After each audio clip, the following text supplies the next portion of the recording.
Hohokum is a game about exploring a world that doesn't explain itself. All of the strange things that happen are kind of the game slowly revealing itself to the player. You can say that it's colourful, you can say that it's exploratory, you can say that it has a creative, performative element to it. I think you need to see it though.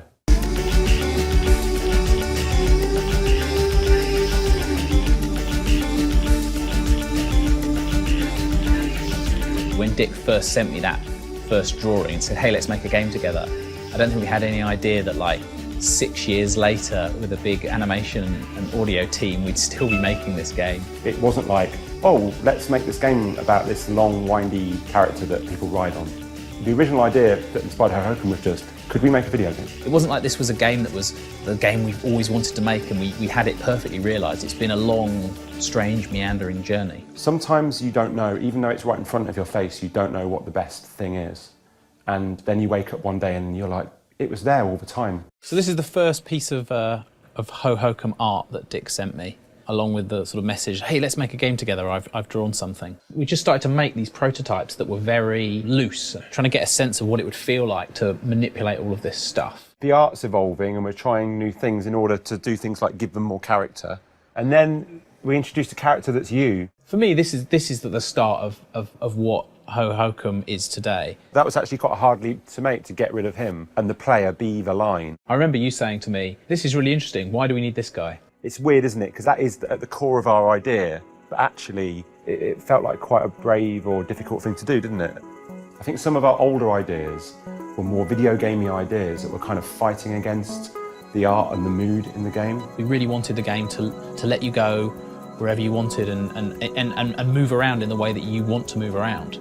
And that got us along the path of thinking about these things as real places. We want it to feel more like a real place than how some video games are, in the sense that you have the freedom to go wherever you want there. It helps you to tune into the fiction of like you're in these places. You know, it reinforces the idea that you're not playing a video game to solve all these tasks. You're just in this place exploring and chilling out. I don't want to suddenly have bits of the game full of things that only make sense in that way that things in a video game make sense because it's a video game. Who cares why these barrels are rolling towards me on fire?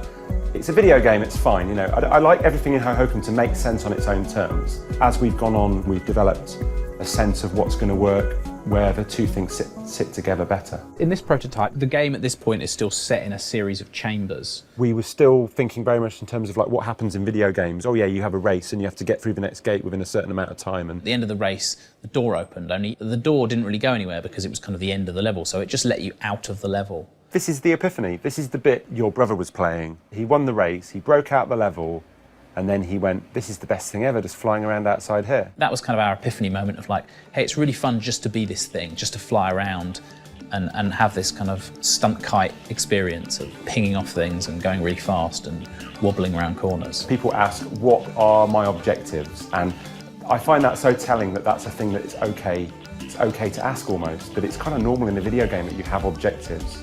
Like when I pick up a book to read a book, I don't think, what are my objectives? I think I'm going to go wherever this writer's taking me. If I don't like it, I'll stop reading it. Rather than, oh, now I have to absorb all of this like information about what I'm supposed to be doing and figure out how to do it well. It's just like, yeah, just don't worry about it. Chill out.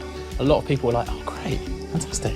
That's something that in playtest, that's something that I'm always looking out for, is people doing that. It's something that I do a lot in lots of other video games. You know, I find myself just wanting to wander around looking at all the cool stuff in a bit of a game, rather than do all the objectives I'm supposed to do. And I like the idea of of having something for people to get their teeth into that they feel like they're supposed to be doing, but actually you keep wanting to just go off and muck around. It makes the goofing off feel like more valuable in a weird way.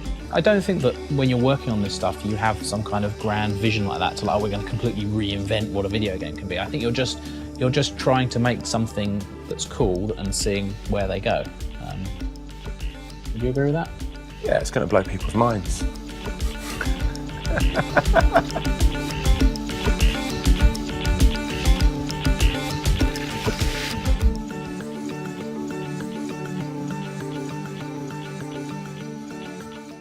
PlayStation